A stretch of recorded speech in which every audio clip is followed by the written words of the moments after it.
We What did an it, intro. Alex. Good morning. Good evening over here. Yeah, it's evening for you. So what time is it for you right now? 5 p.m. 5 p.m. All right. So right before the dinner hour. Yeah, I've been eating for the past several hours, so Yeah. Well, I looking know to. we have friends on LinkedIn and Facebook and whatever all over. So it's 9 a.m. in San Diego. So I have not had breakfast yet. Trying to hold out till 11. So welcome everybody.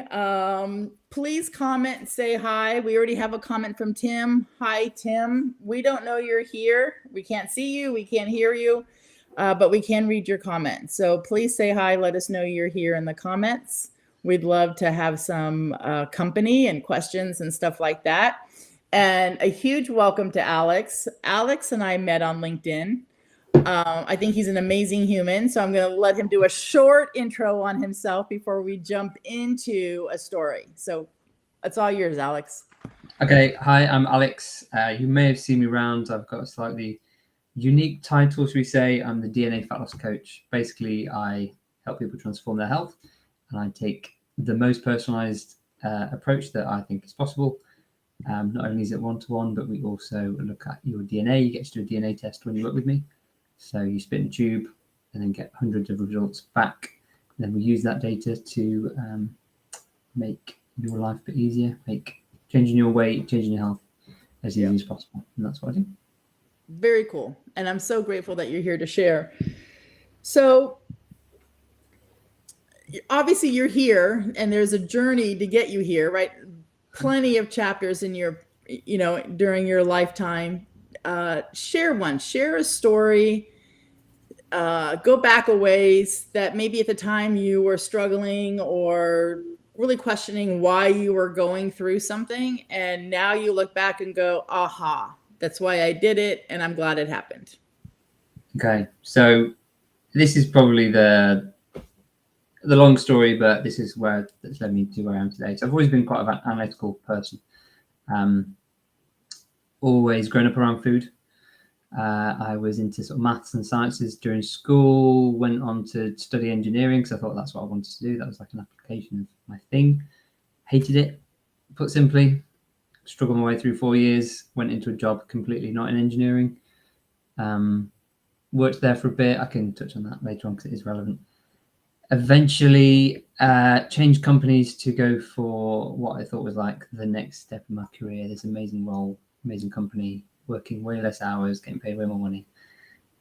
Worked there for a few months, hated it. Wasn't for me. And then one day I got pulled aside. The tone of the person who was pulling me to the meeting was not good. I could see it in their face. I was like, oh dear, what's going to happen here? And that was the first time I got fired. Back in, I think it was about 2019, about 3 years ago to this date, pretty much. Yeah. So you got fired. Yeah, like properly fired. Yeah. Not like, oh, we need to cut back or whatever, like you're sacked.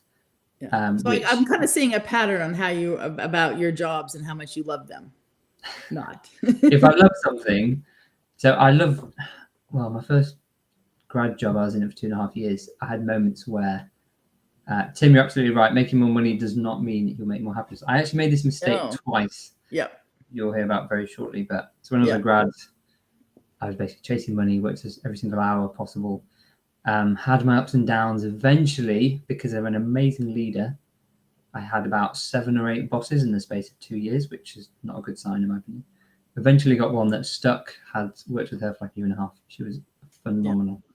She took me through my progression, built me up a team, helped me build up a team, kind of, which kicked off my, should we say, leadership and coaching. Although it wasn't officially coaching, it was, I spent probably 75% of my time supporting my team of 4 rather than doing, quote unquote, my job, because they're the ones who actually got the results, joining us from the future. Yeah. 6 hours ahead of Chris. Chris says you're joining us from the future. Am I missing something? What's going over my head? So because I'm 8 hours ahead of you and 6 hours ahead of him. Yeah. Oh, that's it. Oh man, that went right over my head, Chris. Okay, I know I'm going to get comments, but sometimes it's tough having blonde roots. Most of I them get are lots of gray. these comments when I'm in the UK chatting with people in the US, so I'm familiar with it. So yeah, when I'm in something that I'm doing something that I love, I will commit 100% to it. I should not have really left that company, if I'm being honest, because I was at the peak. I left at my peak, which is probably a terrible thing to do. Yeah, so then I got fired, and it hit me like never before. I'd always been a high performer. I'm not trying to toot my own horn here, but I'd always done pretty well. I'd always I excelled don't at think school. anybody likes getting fired. It would just, my goodness, like total life Yeah. revamp. What am I doing? Like, what's my purpose? You know, all these kind of existential questions Yep. that we don't ask ourselves on a day-to-day basis because we're too busy just doing things, right? Living. Yep. So I kind of dabbled in a bit of freelance, thought about starting my own thing, and then an opportunity. I got a phone call from a recruiter, and you know, they do what they do. Like, oh, this amazing opportunity, loads of money, you know, great job, this and the other. Yeah, sure, go for it. Got the interview. They offered me a job there and then. Perfect. Same mistake. Amazing opportunity, loads of money. I lasted 6 weeks. I hated it. I could have guessed that. I'm sure everybody else here in the comments are like, yep, that was the next thing that was going to happen. But But one time wasn't enough. yeah. 2 times. That second time, bam! Like that first time wasn't on me. There was something where my, should we say, passion was misaligned with what I was doing. I just really couldn't care about the products that we're selling. The job, the role itself was all right, but it was just the industry I was in was just so not to my passion or quality, should we say, to my values. Values more important, much more values. And that was the defining moment, should we say. That's what triggered the whole change. So I'd started on this existential journey. I had 5 weeks between getting sacked from one place to joining. So 5 weeks plus 6 weeks, 11 weeks later, I got sacked twice in 11 weeks, which I don't think many people go through, but wow, it was what I needed to create the change that I have today. And that is what led me to start my own thing in the health and wellness industry. And I will say I'm on the, I don't know, we could call it the 20th iteration. We could call it like the 3rd iteration based on kind of category. But yeah, the first year or so was, is this right for me? Is this the thing that I want to do within the industry that I want to work in? Not really, not very satisfying. Okay, that's a load of money wasted on that. Is this the right thing for me to do? Let me try working with some people. Okay, not really. It's not really my specialty. Okay, how about this? That happened for like a year, and then eventually I landed. Worked with some great people, both clients and also coaches. Some sent me backwards.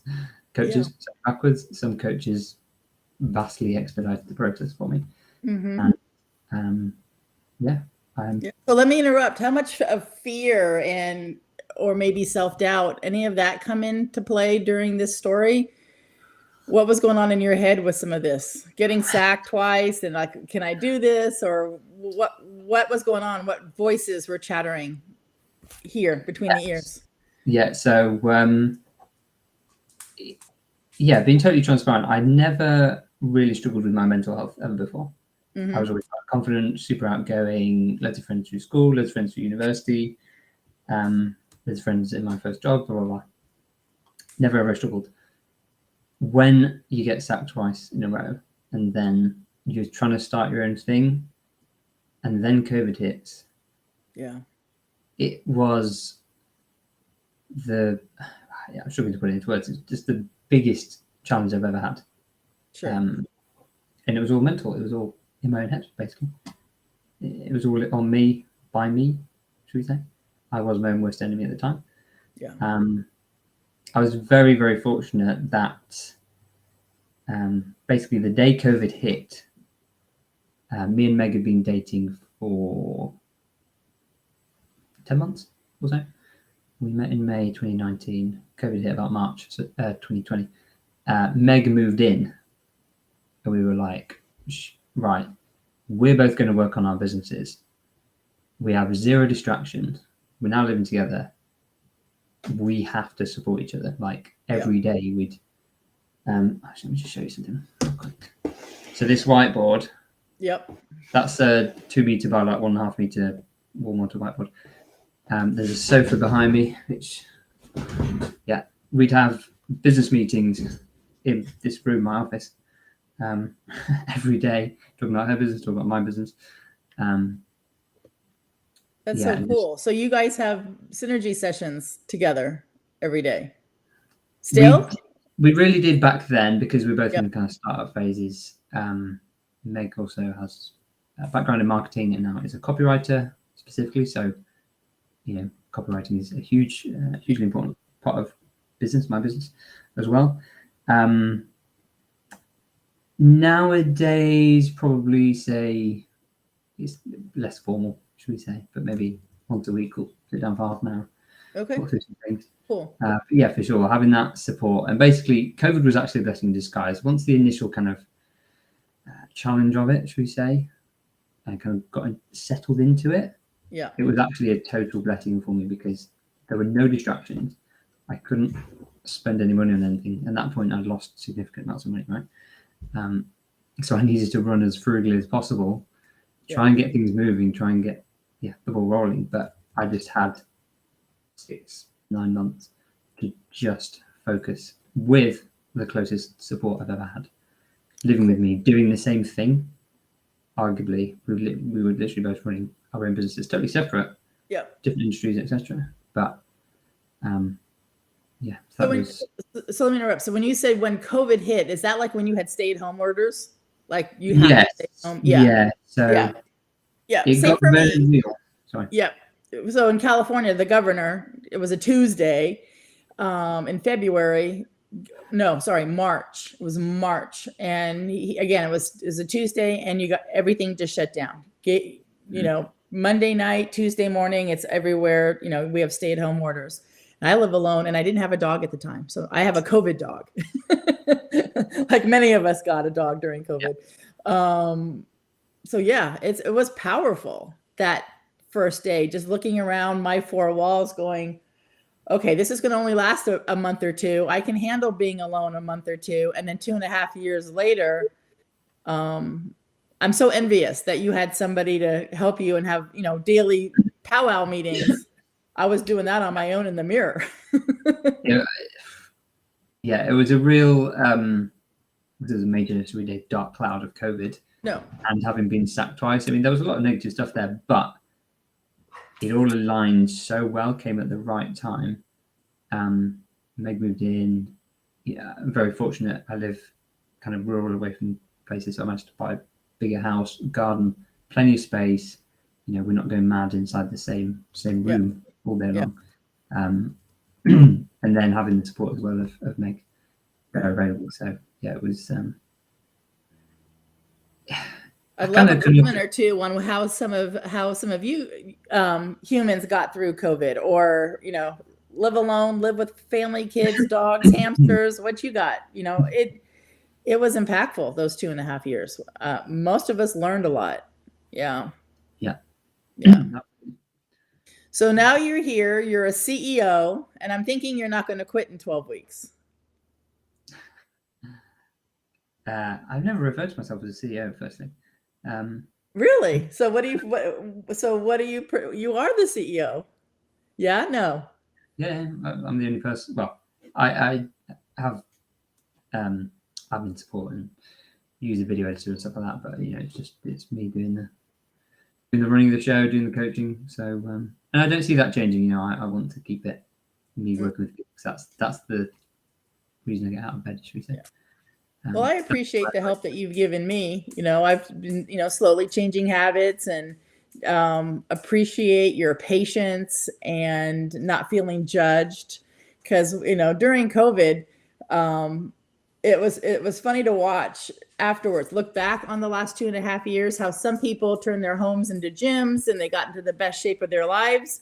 And then, you know, some people just kind of stayed the same and survived, you know, so the kind of like that side. Then we have the middle of we kind of just stayed the same and survived and got my kids through school and homeschooling. And then you have the side over here where we put on COVID weight. So I'm raising my hand on this side. Learned how to make sourdough bread, liked making it, kneading it too much, you know, and did not turn my home into a gym. So I appreciate your support. My pleasure. My absolute pleasure. Yeah. I love it. Yeah. All right. So how about a fun story? Something that you look back on either now or COVID, or I don't care, when you were 20, that you're glad that it helped you, or at least you had fun. I'm all about fun. Fun. So yeah, let's go back to university. So my final year of university, I told you earlier, I hated it. I hated the topic. So engineering, right? I studied engineering. Yep.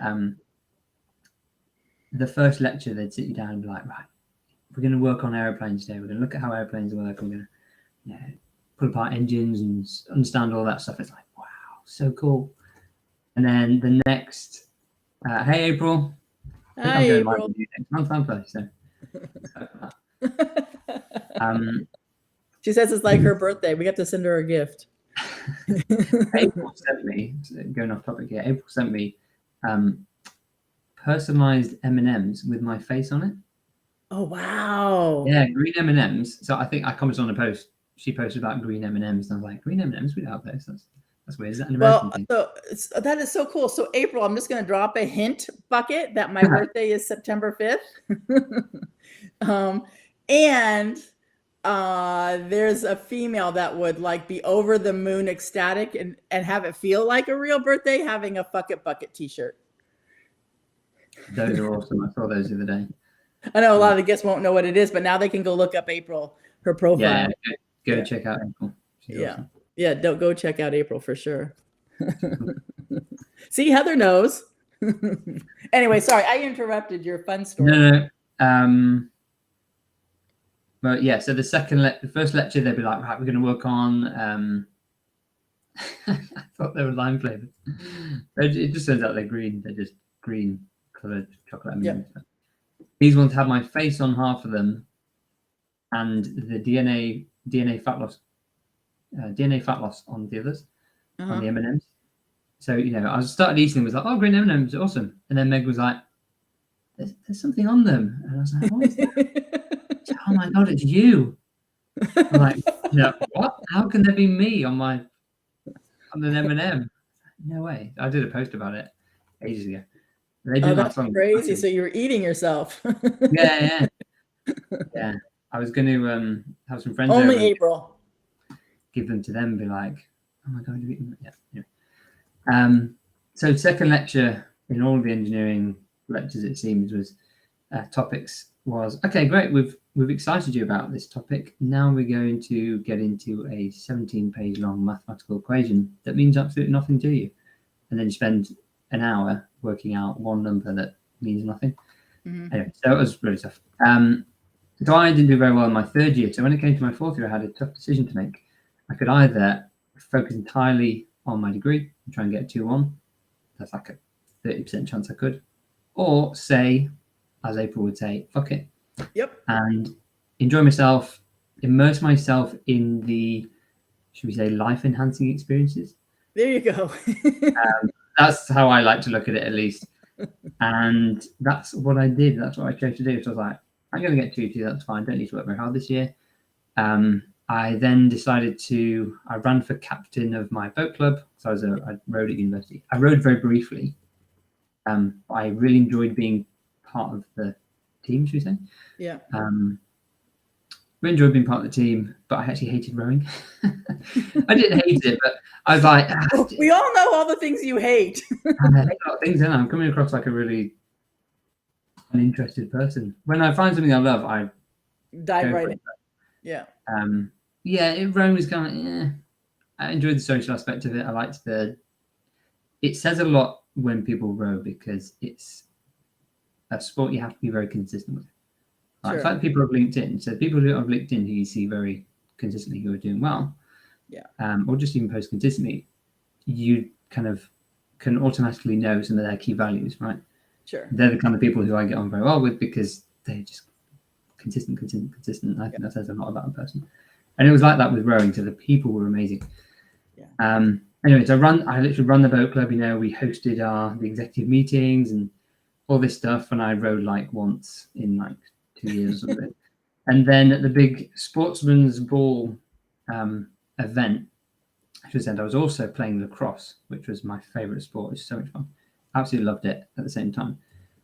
At the Sportsman's Ball event, I was sat on the table with all the rowers because I was a captain, and then I got called up for an award, but it was about lacrosse, and I didn't get any rewards for rowing.